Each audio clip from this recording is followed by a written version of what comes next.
พ่อแม่น้องประโยงก็สิไปอยู่มีเวียกแม่น้องไปเฮ็ดเวียกหยังสิของกินสิเฮ็ดเฮือนนี่บ่แม่นเนี่ยอ๋อต้องไปตลาดพุ่นโดย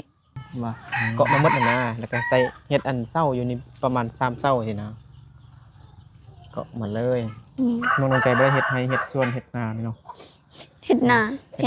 โดยนาอยู่ไสอยู่บ้านเฮานี่อยู่ซัพุ่นอยู่บ้านใดอืม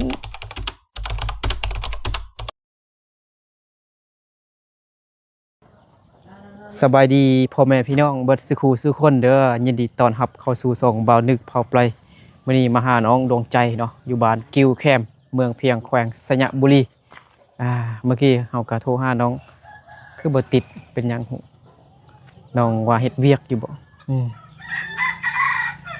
มาหาน้องดวงใจน้อยน้องดวงใจมื้อนี้เบิ่งกันเห็นอันเด็กน้อยบ่นุ่งทรงเด้เป็นอวัยวะสบายดีน้องดวงใจเด้อสบายดีอยู่บ่อยู่คิดฮอดพ่อคิดฮอดแม่บ่คิดฮอดแม่น้องดวงใจไปเฮ็ดเวียกอยู่ไทยแล้วเด้น้องดวงใจบ่อยากไปเฮ็ดเวียกอยู่ไทยบ่อยาก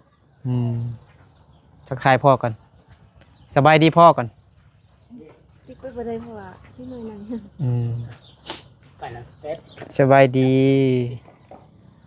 ไปสเปซไปเฮ็ดหยังไปซื้อหยังไปซื้อของกิน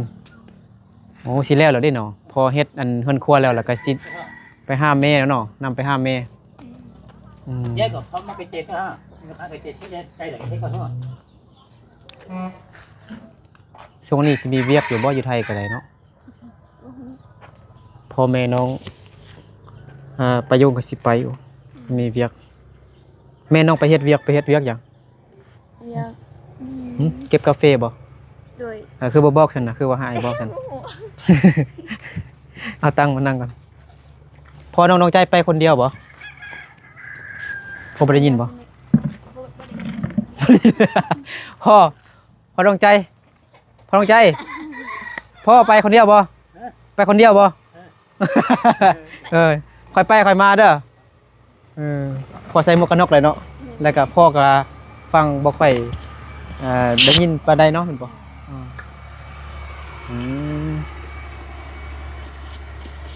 เฮ็ดหยังกินบ่บ่ฮู้ยังกินนี่อันนี้มันเงินที่พ่อแม่ไปเฮ็ดเวียกอยู่ไทยแม่นบ่แม่นเฮ็ดอันนี้เห็นบ่แม่นมีเงินเฮ็ดเงินครัวเด้ไปหาเงินอยู่ไทยนี่ก็ได้เงินดีได้เงินหลายเงินครัวก็ใหญ่ซ้ำเงินใหญ่นี่เนาะโธ่ก็เฮ็ดให้น้องดวงใจเด้เนาะน้องบ่ได้อยู่นิ่มบ่อนาคตน่ะเอาครัวนะบ่อยู่ซะอยู่ฮะบ่ฮู้บ่ได้ฮู้แท้ฮะบ่สมมุติมีผัวน่ะอยู่ซะก็อยู่เหมือนพวกนี่อยู่เหมือนผัวอยู่ซะบ่ ผัวบ่เกิดเถิดเด้อบ่นั่งมือได้ 2-3 มื้อแล้วฟ้าบดฝนสิตกฝนสิตกแต่อากาศก็ร้อนแฮงพอไปซื้อของกินสิบ่แม่นซื้อของกินสิเฮ็ดเฮือนนี่บ่แม่นเนี่ยอ๋อต้องไปตลาดพุ่นโดยอยู่ตลาดน้อยนี่เดี๋ยวบ่มีบ่มีแต่ว่าเขาไข่แพงเขาไข่แพงบ่โดยพอสิไปซื้อหยังซีนหมูบ่บ่ฮู้บ่ได้สั่งขนมนำพ่อบ่พอซื้อขนมให้ลูกแล้วเด้อบ่น้องดวงใจอายุ14ปีเป็นเด็กน้อยอยู่ยังกินขนม คิดฮอดแม่ยังแม่ไปเฮ็ดเวียกอยู่ไทยแล้วตั้งแต่พอคาเฮ็ดเฮือนครัวแล้วพอน้องดวงใจก็สิไปสินำแม่ไปไทย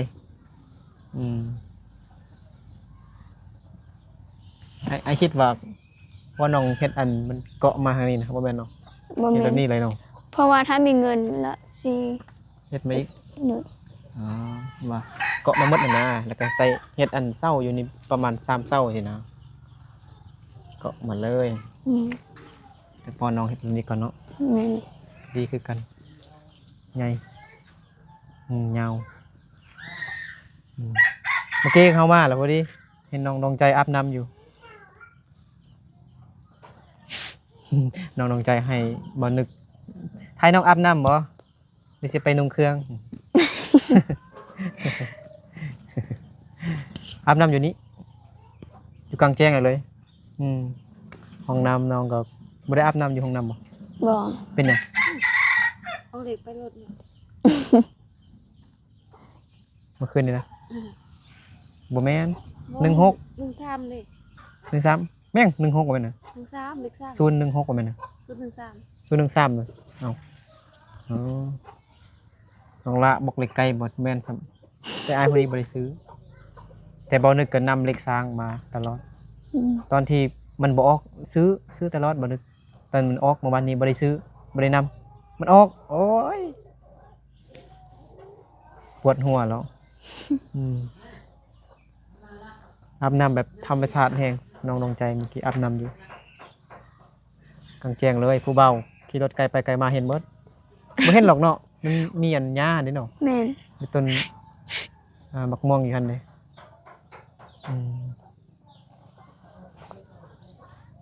ยังบ่ได้เฮ็ดกินเถอะบ่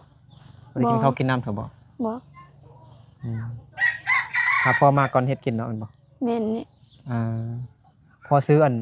ซีนมาแล้วใส่ตู้เย็นไว้แม่นบ่ บ่มีตู้เย็น บ่มีตู้เย็นบ่ เลย เอ้าเฮ็ดจังได๋ไว้ซั่นน่ะฝากไว้เข้าหรือจังได๋คันซื้อซีนหมูมาแล้วสิเฮ็ดกินมื้ออื่นนี่แหม อืม หรือว่าเฮ็ดกินตอนแรกนี่ บ่ฮู้ บ่ฮู้หรือว่าย่างไว้บ่ให้มันแห้งแต่มันบ่แซ่บติ บ่ฮู้ คนมงเขานี่มักกินแบบสดๆแบบน้ำมันลายอะเนาะ แม่น คือคนจีนน่ะคนจีนเนี่ยมักกินน้ำมันไอ้ก็มากินน้ำมันอยู่น้ำมันแอดซัง กระสวน เขาว่ามันยังก็ เมากระสวนสินะเขาเฮ็ดอันลง TikTok กันนะ อืม กระสวนเมากระสวนน้องใจบ่ได้เฮ็ดให้เฮ็ดสวนเฮ็ดนานี่เนาะ เฮ็ดนา เฮ็ดนาบ่ เลย นาอยู่ไสอยู่บ้านเฮานี่อยู่ซัง พุ่นน่ะ อยู่บ้านใด อืม อยู่บ้านเฮานี่บ่ โดยอยู่บ้านเฮานี้ มันอยู่จุดใดอยู่ทางนี้นะทางสัญญาณนี่บ่ โดย แม่นอยู่ทางกองทางรถใหญ่นั่นบ่บ่แม่นบ่นานะมันไกลบ่จากหมู่บ้านนี้จากบ้านน้องนี่ไปนานะไกลบ่ ไกล ขี่รถไปประมาณจักนาที อืมบ่ฮู้แหละ ฮะบ่ฮู้ประมาณจักนาทีอยู่จุดใดหั่นน่ะน้องลองเว้าบ่ดูน้องเคยไปทางนี้นะ อืม ทางสัญญาณแม่นบ่ แม่นแต่หนูบ่ฮู้บอก บ่ฮู้บอกผู้ใดหั่นน่ะ ผู้สาวนี่ ชื่อหยัง ชื่อสุริญาสุรินา สุริยา สุรินา สุริอ้าวชื่อจักปีแล้ว ประมาณ เข้าโรงเรียน 14คั่นน่ะ 14 โดย เขาเรียนอยู่ โดย เขาอยู่ห้องเดียวกัน อ๋อ บ่ 13ติ13แม่น โอ้เป็นน้ำแม่เนาะ บอกอันนี้บ่แม่นแม่ ว่าเป็นไง โดยแม่น แม่พาเอ้ยป้า พี่น้อง บ่ฮู้ อ้าวบ่ฮู้อ๋อเฮ็ดแต่หน้าเนาะปีนี้ได้เข้าจักเป้าจักกระสอบ 70 โอ้แสดงว่าหน้ากว้างอยู่เนาะเห็นบ่ กว้างแต่เสียดายว่าดิน เสียดาย บ่ ว่า ค่อยดี เอาดินบ่ค่อยดีเอาปีนี้ก็ได้อยู่เด้ แม่น 70อ๋อบ่ให้อายเฮ็ดนำบ่แล้วแบ่งกัน ได้ ตัวอย่างได้100นึงสิก็คนละ50เป้า ได้ ได้ว่าซั่นอายันเจ็บเอวนะเจ็บอยู่นี่ กลมหลายแล้วเจ็บเอวแต่เอ้ยลีเนี่ยดำนาเก่งอยู่ อ้ายเนี่ยบ่ได้เฮ็ดนาเฮ็ดนะซื้อข้าวกินเลย จัง เลาะหับจ้างซื้อข้าวกิน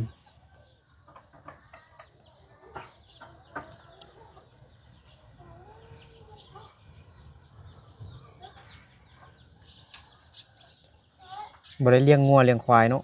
โดย เลี้ยงแต่ไก่ แกก็บ่เลี้ยง อ้าวบ่เลี้ยงจักอย่างเลย บ่ เลี้ยงแต่ บิ ผู้ ด เบาแล้วไก่พากันน่ะมาอยู่เฮือนเฮานะอยู่อัน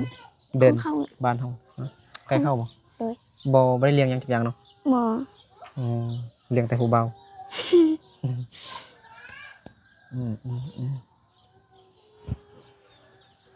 อ้าวพอน้องลองอันลำโพงเบิดเดียวสิเนาะ แม่น มื้ออื่นสิไปดองแม่นบ่ แม่น อืมมื้ออื่นสิไปดองอยู่บ้าน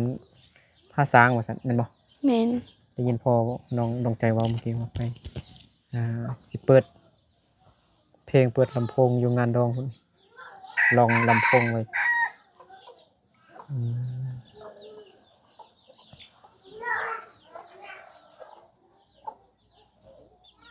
แม่น้องไปเฮ็ดเวียกนี่นำคนมงเฮาแม่นบ่หรือว่าคนไทยแท้ๆน่ะ คุณมง คนมงไทยเนาะ แม่น อืมไกลบ่ ไกลติบ่ฮู้บ่ได้ไป จังหวัดหยังจังหวัดเลยบ่จังหวัด อืม พิษณุโลกบ่ หนูบ่จื้อ บ่ชื่อบ่น้องยังบ่เคยไปไทยแม่นบ่ แม่น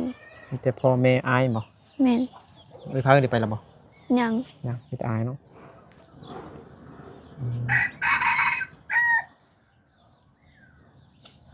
มื้ออื่นไปอันงานดองนี่เอารถนี่ตางลำโพงไปบ่ แม่น อ๋อ แต่บ่ฮู้ว่าไอมาแล้วบ่ไอไปลิ้นอยู่ป่านี่ เอ้า ไปเล่นอยู่ป่า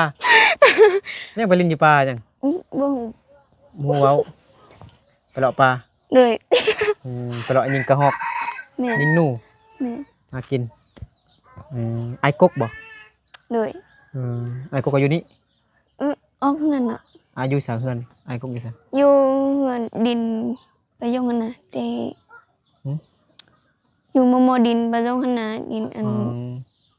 อ้าวบ่แม่นอันลังนึงอันนี้เท่านั้นบ่ แม่น ลังนั้นบ่อันนั้นมันเงินอ้ายน้องวะแม่นบ่ก็อันบ้านเฮาขึ้นไปเงินประยงหั่นนะบ่ดินประยงแม่นบ่บ่แม่นลังนั้นบ่ บ่ ลงมานี่อีก อยู่ อยู่ทางไหนอยู่เบื้องอันกรมตำรวจนั่นบ่บ่แม่นมาทางนี้ อืม ขึ้นเบิ่งดูฝึกเว้าภาษาลาวเด้อ ได้ ดวงใจกับประยงนี่ ยังกับบ่ฮู้บันไดแฟนคนลาวเฮ็ดจังได๋เอาลง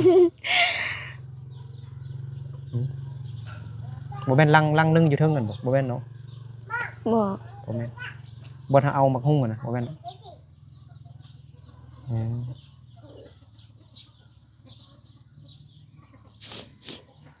ไอ้กกบ่เห็นไอ้กกก็ได้เห็นแต่ไอ้กลางไอ้ ส่วนไร่นี่ไอบ่ค่อยอยู่เงิน ไอ้คอยอยู่เฮือน อยู่ อยู่แต่ป่า บ่เคยบ่ค่อยอยู่เงินนี่ บ่ได้มาบ่ค่อยมาลิ้นอยู่เฮือนน้องนี้ จ้ะ เบามันเนาะ มีแฟนแล้ว มีแฟนเหรอมีผัวเหรอมีเมียเหรอ บ่มีแฟนแล้ว แล้วมันได้เฮ็ดเวียกกันบ่คืออายตอนน้อยนี่ เกลือเป็ดเกลือไก่เกลือหมูเกลือมาปัดกวาดเฮือนซานล้างถ้วยจานเช็ดถูเรียบร้อยเฮ้ยผู้บ่าวเราบ่ บ่ บ่ผู้บ่าวเข้าติ ฮะ ผู้บ่าวเข้าน่ะ งั้นน่ะ นั่นสูบพอดโคตรเทเลย บ่มัก บ่มักเลยมักคนที่หน้าตาดำๆคืออายบ่บ่แม่นน่ะ แม่น แม่นมะม่วงน้องก็มีมากหรือเนาะ แม่น จะไปก็สิไปแวะทำแม่พ่อแม่น้องประยงถ้าว่าก็สิมีเวียกเฮ็ดบ่ไปไทยเราบ่มีเงินเฮ็ดพาสปอร์ตว่าซั่น แม่น้องกับมีพาสปอร์ตแล้วเนาะ มี พ่อ แล้ว ก็มี มีแล้ว ก็มีเนาะไปไทยก็ต้องมีหมดทุกคนเหมือนบ่ แม่นแต่พ่อแม่เฮ็ดห้าก็เห็นแล้วนี่แหละฉะนั้นนี่พ่อแม่ไปบัดเข้าซึก บ่ขึ้นดูไม่บ่เข้าใจเนาะ ตอน พ่อแม่ แร ไป ก บัตรเข้าเนี่ยก็พ่อแม่ไปบัตรเข้าแม่พ่อแม่ฮักก็เฮ็ดพาสปอร์ตฮักก็แล้วอันบ่ แม่น พาสปอร์ตฮักก็แล้วแต่กี้แม่นไปแล้วก็มีแต่เฮ็ดแต่บัตรเข้าอันบ่ แม่น บัตรแบบเป็นอันนั้นซื่อๆมันบ่แม่นพาสปอร์ตบ่แม่นหนังสือเดินทางเนาะมันหนังสืออันนั้นผ่านแดนเฮ็ดอันเบอร์อันนั้นซื่อๆแต่ตอนนี้เจ้าหน้าที่เขาไล่กลับบ้านเบิดให้เฮ็ดพาสปอร์ตเบิดถูกตามระเบียบกฎหมายบ้านเมืองจึงไปได้จึงปลอดภัยดีเจ้าหน้าที่จึงบ่จับ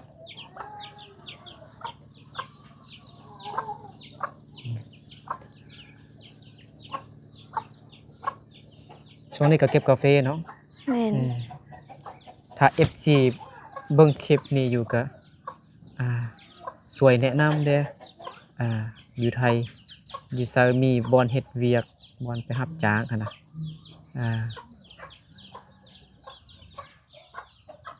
ติดต่อหาบ่นึกแต่เนาะ พ่อแม่น้องประโยงก็อยากไปเฮ็ดเวียกอยู่ไทยแต่แม่น้องดวงใจแทบไปแล้วยังพ่อแม่น้องประโยงผู้ใดมีบอนเฮ็ดเวียกเฮ็ดงานผู้ใดมีฮู้จักบอนเฮ็ดเวียกเฮ็ดงานก็แนะนำติดต่อหาบ่นึก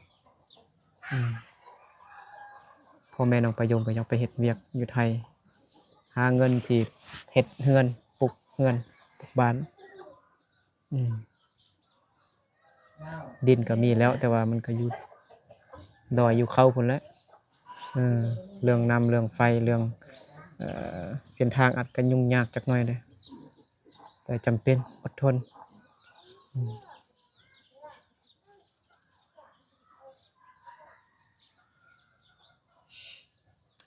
พอสิเฮ็ดอันเฮือนครัวแล้วจึง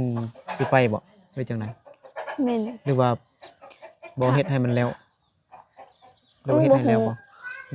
ได้ยินเพราะว่าบ่มีเงินแล้วสิ อ๋อ สิไป เฮ็ดให้มันหมดงบที่เฮายังมีอยู่นี่หมดก่อนจึงไปเนาะ แม่น คันยังเงินยังมีก็สิเฮ็ดให้มันแล้วบ่ แม่น กระเบื้องก็ซื้อไว้แล้วเนาะ ยัง อันตะกะโลเนาะไอ้ลง ซื้อตะกะโลไว้กระเบื้องเฮ็ดสักกระเบื้องบ่สังกะสี บ่ฮู้บ่มีเงินเทื่อ บ่ไอ้สิใส่อันกระเบื้องสังกะสีคันมีเงินน่ะนะมีหาเงินได้หั่นน่ะพอสิใส่แม่น กระเบื้องติ กระเบื้องน่ะกระเบื้องพวกกระเบื้องสังกะสีบ่ฮู้อยู่ติ สังกะสีพุ่นเทิงพุ่นของเขาพุ่นกระเบื้องเฮาอาบน้ำหนาวบ่ บ่ นี่ใส่น้ำนะมันมีในหลายอยู่เทิงพุ่นน่ะมันมีน้ำสางบ่น้ำบาดาลบ่ฮู้บ่น้ำสาง น้ำสัง มีน้ำสางอยู่เทิงบ่ บ่อยู่ลูกมัน ของเฮาบ่ของเขา ของเฮา ของเฮาบ่ แม่น ทรายดำนี่นะ เข้ากับเฮานี่บ่ ลองบอกมึงดู บ่เป็นบ่เป็น ลองเว้ามึงดูไอ้ฮู้อยู่แต่อยากให้น้องเว้าเลยฮะสองครอบครัวเฮาเฮ็ดหยัง เฮา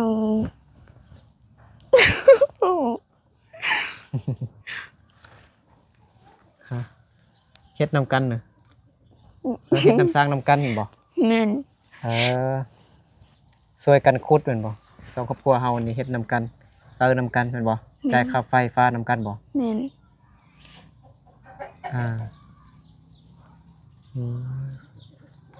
แล้วเปิดอยู่ไสมันมีก๊อกอยู่พุ่นต้องไปเปิดอยู่เฮือนนี่เสียบ แม่นเสียบ เสียบแล้วก็มันก็ได้มาเลยแม่นบ่ ได้ อาบอยู่นี่เลย แม่น อยู่กลางแจ้งนี่เลยเนาะ แม่น เย็นสบายแม่นบ่ แม่น อืมมันบ่มีขี้ทรายบ่ บ่ บ่มีเฮ็ดเดินแล้วเนาะแม่นบ่ แม่นเนี่ย คันมาเมาอยู่นี่มันก็มีทรายเลยเป็นขี้ทราย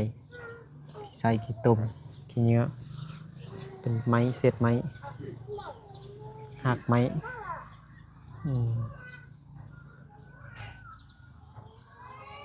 เก็บกาแฟอยู่เวียดนามมันก็มีชนกาแฟหลาย อืม อยู่ไทยก็มีนะมาเมื่อกี้พี่น้องกี่ฝุ่นเต็มมานึกเลยแกเสือออกกี่ฝุ่นวันนี้ไปโรงเรียนบ่ ไป ได้เงินไปจากพัน บ่ได้ บ่เอา เบาบ่ได้เฮ็ดกินเนาะบ่ได้หุงข้าวอีหยังบ่หุงข้าวมีหม้อหุงข้าวบ่เสียบเอาบ่หม้ออันเฮ็ดข้าวน่ะเฮ็ดอยู่ไสอยู่ไฟฟ้าปะหรือว่านี่เลย เด้อ ตอนแรกเลยมีแล้วบ่ ฮะ ตอนแรกเลยมีแล้ว มีแล้ว มีข้าวกินแล้วบ่ได้เฮ็ดแม่นบ่ เด้อ เวียกเฮาเฮ็ดหยังซั่นน่ะอาบน้ำ อาบน้ำแหละ แล้วก็เฮ็ดหยัง ล้างถ้วยล้างบวง ล้างถ้วยล้างบวง จ้ะ เฮ็ดหยังเด้ อืม เฮ็ดหนังสือ เฮียน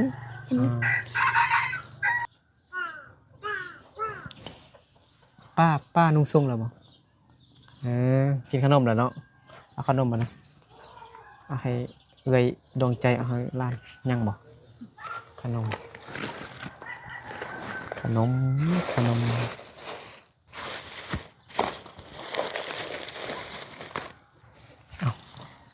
ขอบใจเด้อ น้อยเด้อเอา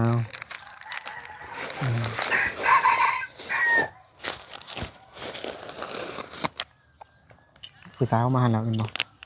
แม่น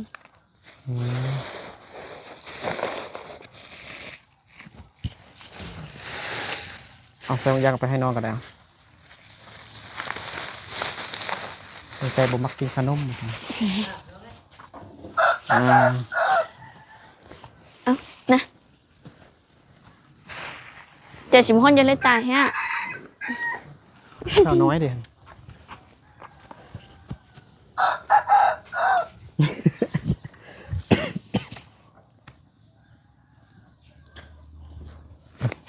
ผู้ใหญ่ใจดีฝากเงินให้น้อง500ซื้อขนมกิน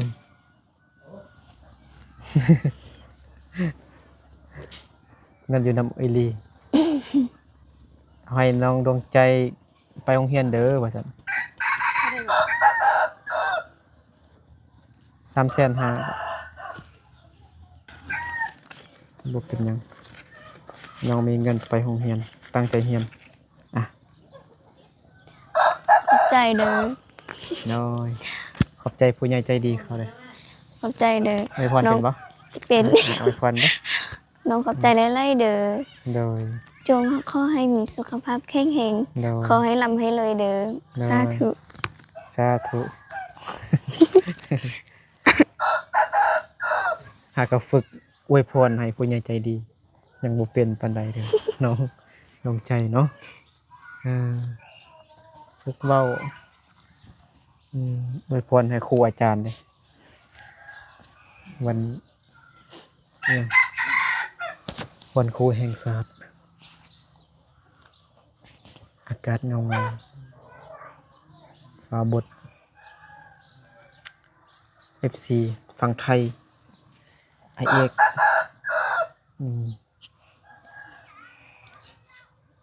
ไอเอกฝั่งไทยมันก็เป็นเจ้าหน้าที่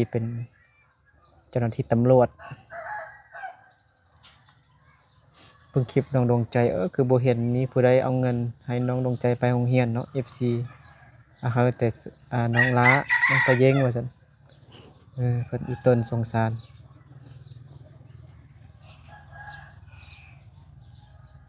บางทีพ่อแม่ก็มีเงินอยู่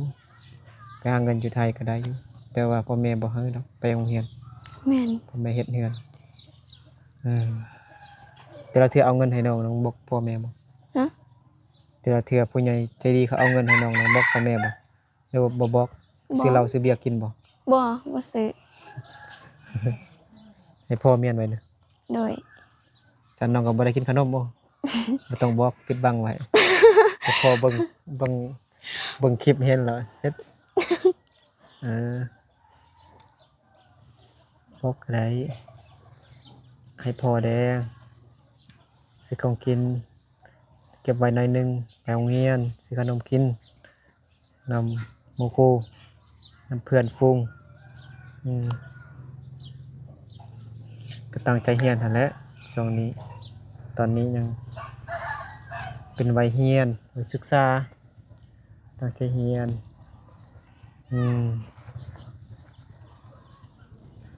บ่ต้องคิดเรื่องผัวเทื่อ บ่ เออคิดได้มีได้แต่ต้องเรียนก่อนอันนี้ก็บ่แม่นห้ามดวงใจเอาผัวเลยแค่บอกซื่อๆบอกซื่อ สมมุตินี้ อันนั้น ก็เรียน ฮะ บทสมมุตินี้ก็เรียนบท บทหยัง บทอัน บท วาง หยัง วางอ๋อวางแผนครอบครัวกับบ ทหยังครอบครัว วางแผนครอบครัวกับ วางแผนครอบครัว และ เออและอีกหยัง การแต่งดอง แต่งงานดองนั่นแหละ แต่งงานดอง โดย ในช่วงนี้เห็นบ่ แม่น พอดีช่วงนี้เขาก็มักจดประวัติมักแต่งงานแต่งดองแต่งงานเนาะพอดีมันเป็นพอดีฮอดอันบทเรียนบทที่เฮาจะเรียนอันวิธีอหยังการแต่งงานแต่งดองวางแผนการเฮ็ดครอบครัวแม่นสร้างครอบครัวแม่นบ่ แม่น ก็เรียนไว้เป็นความรู้อนาคตได้ผัวได้นำมาครับก็รู้วิธีเฮ็ดจังได้ให้มันให้เฮาเอาตัวรอดได้เมียงหั่นนะ แม่น ตั้งใจเรียนสู้ซนเรียนเก่งยิ่งดีบ่เคยไปซึ่งนักเรียนเก่งบ่ บ่ บ่เคยไปบ่เอาเรียนเก่งเกินเนาะ บ่มั่นใจเนี่ย บ่มั่นใจ โดย นี่บ่มั่นใจ อาจารย์ก็ให้ไปอยู่แม่นบ่ บ่ อาจารย์บ่เลือกเฮาซ้ำ แม่น บ่เป็นหยังเรียนเก่งบ่เก่งบ่สำคัญแต่เราต้องเรียนให้มันรู้ก็ได้แล้ว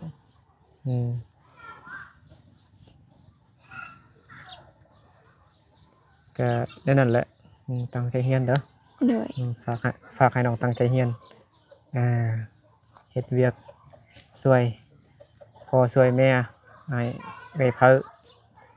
ตั้งอยู่พอกินอิหยังช่วยเพิ่น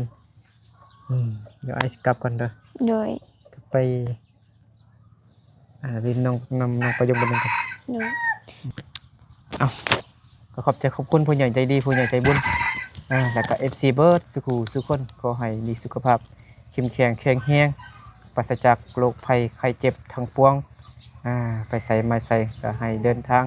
ตลอดปลอดภัยสาธุ เจอกันใหม่เนาะบ๊ายบาย FC